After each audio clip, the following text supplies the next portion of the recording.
จับเอ้ยได้ไหมล่ะ ตะขะอยู่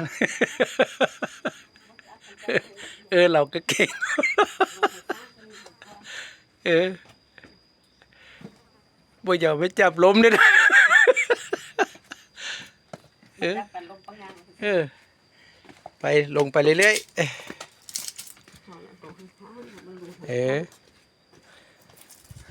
ค่าเพื่อนว่า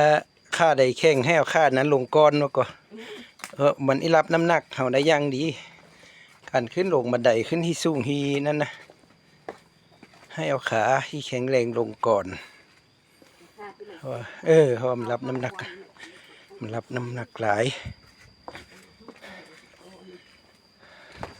วัดอีหยังก่อนนี้นะ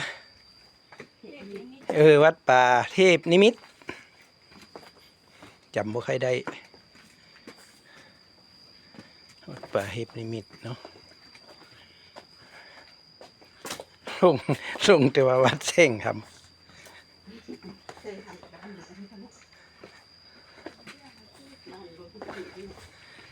เบาแหงลงแล้วปะเนี่ยเพราะว่าตอนนี้ลงมาจำได้แล้วมอยขึ้นปลายทางแล้วอันนี้พญานาคอันนี้เป็นสีอย่างกับคนอื่นนะสีม่วงบ่พญานาคอันนี้เ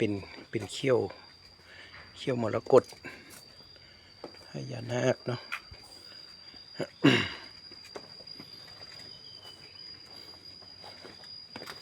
นมัสการพี่เนน